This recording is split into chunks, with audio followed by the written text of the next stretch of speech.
I'm going to take you, I still got a lot of work to do back here, and I'm going to do some, but let me go ahead and take you. This is our main trail that runs through our property that we access this food plot from with the tractor, and you can see it's starting to get overgrown on both sides, but the deer use this, and we're trying to deter them from using it as much, but we are trying not to use it nearly as much either. So we're all right with it if the deer use it. Now this is a little big. Now when I'm talking about making encouraged deer trails, this is a little too wide. You don't want a trail to be 3 feet wide. They only need about 1.5 feet, 2 foot most, and they can get through it. And you know, if you go to Whitetail Ambush Secrets, you're going to see some trails that Jim Brocker has on his property that he's encouraged by hinge cutting, you know, about 10 feet or 10 yards on both sides, depending on the terrain. He'll hinge cut all the way around the trail, and then he'll cut a trail through it. And I tell you what, it is a deadly combination, and the deer are using it. But here, let me scroll. Let me scroll back. Sorry about the videography. I can't see the screen. Too much glare, but as you can see, the deer are using this. There's a pretty good sized doe print. But now, what we want to do eventually, this goes on off to our west. It kind of winds down, but we want to try to do a shoot-off trail, because if you go up and over this little knoll, there's a little clear area that is a little food plot again, about as big as that first one I showed you, and then on up there, you can kind of see through the trees is the road and our clear cuts up there, and that's where we like them to bed. There's a bedding back behind us by that hill that I showed you. And then if we continue on this trail that runs parallel with our northern border, over there's our northern border, and that's where a lot of the idiot hunters are. And it was almost on the trail that I'm walking that a guy shot a buck off of our property illegally. And it's not my property, and my dad's still trying to debate how he wants to go about it, but I think we're just going to try to keep things even-keeled and not say anything and put our human fence up. See, right over here, all of this is going to be blocked. We're going to hinge cut all these trees pretty much, and it's going to become a barricade over time, and they're not going to be able to get through it. So, and then right here, let me back up some. The trail keeps going that way towards the creek, and we're going to really make that trail, and we're going to emphasize that trail to try to get the deer onto the west and not use the trail on our northern neighbor's border. This trail is going to become pivotal. We're going to have to make it real secure. We're going to have to hinge cut a lot of these trees. That guy will probably come down. Some of these big ones might even come down, and we'll lay them along the edge of it. But as you can see, that trail that comes from our back food plot right here at Wise, you can either go west or you can go south. If you head south and follow this trail, which is what I'm going to do right now, this trail that I'm on right here had, I think, 3 or 4 scrapes along it just from that Y up to this small food plot that you're going to see here in a little bit. This was visited a lot this year. Pretty decent young buck. You can see right here, that one was snapped off. That was snapped off. Pretty decent sign for a small area. We saw when we started putting in these multiple food plots and putting in the bedding area up by the road, we saw our scrapes and rubs just go up in number. Now right here, this is our small food plot that I was saying. If you go up and over this little hill over here, that's where we were standing up by the trail that big food plot's on. And you can see, I mean, this is a little trick. It may look a little bit like, you know, you might be a redneck if you use a 2x4 to make a deer scrape. And the deer, they were scraping underneath this year. He was putting some pre-orbital mix right here, and you can tell all these little twigs were snapped off and bit off and licked. And that's what we want, and that's what we're going to continue to see if we can continue to encourage that. And then this is new. Right here, this is a trail we made, and this is going to access to right up there's that first food plot I showed you when we came in, with the feeder to the be the northwest of it. I'm going to try to find a spot where you'll see with just a little hacksaw and you know, trees no bigger than my arm, I can thicken up an area pretty quick and discourage the deer from going through there. And I'll show you a before video and then an after video. And actually, you know what? I think I could do it right here. So we're still in that same food plot. Right here's that scrape that we made, and right here's that hillside.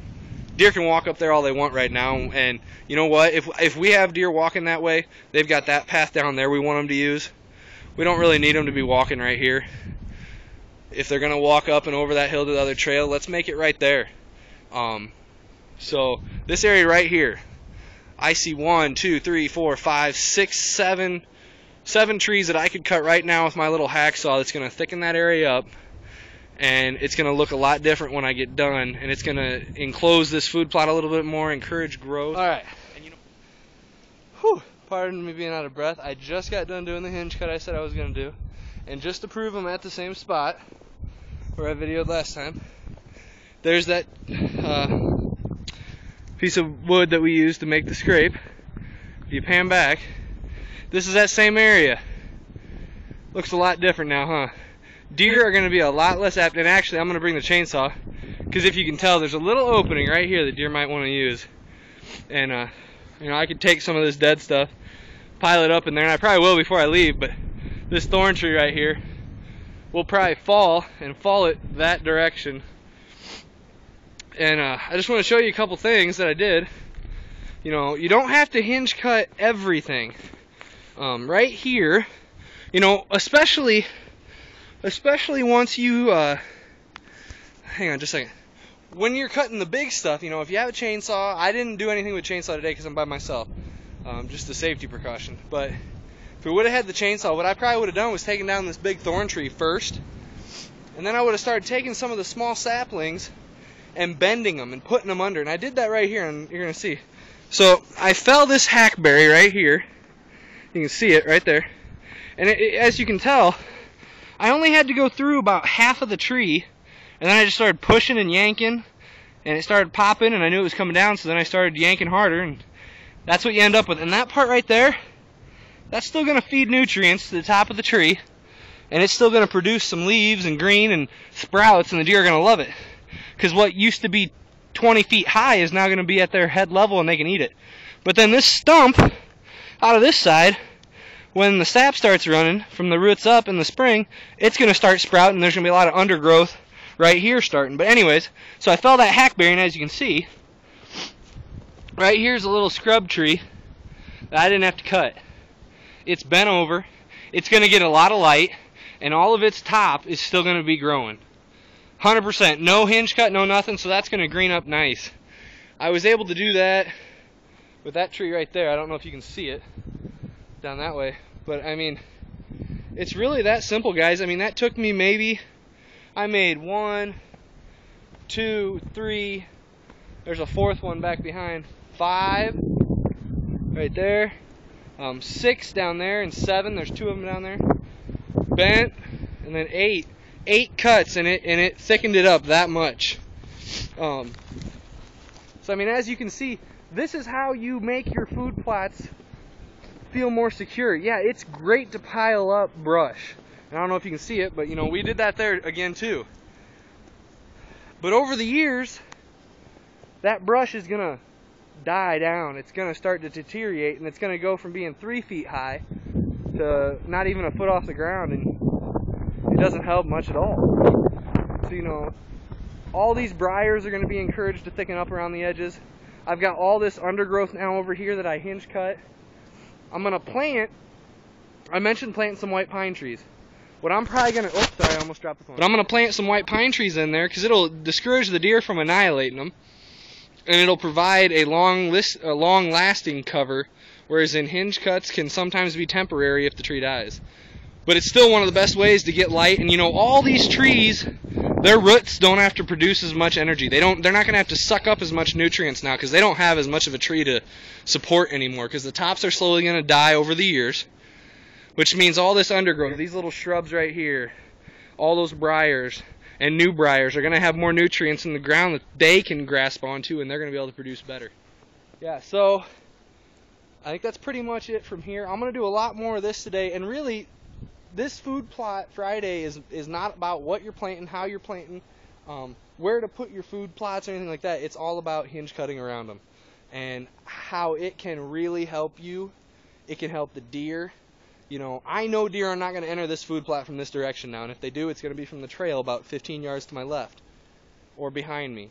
So if I ever, you know, there's not a good place to get to in here to hunt this with a bow, but say I don't have a buck and it's gun season, I might have to sacrifice, grab the muzzleloader, and come out here and set up by the house in a tree that we're going to put a tree stand up in just for gun hunting, and be able to hunt this plot and know where to look for deer to come from. So I'm going to have a couple more pictures. I'm going to take some pictures up by our clear cut, see if I can't find a couple beds, and maybe show you where we're thinking about putting some corridors through. I might save that footage though for a later post. So, alright, this is Ty, Small Acre Hunting. Good luck out there.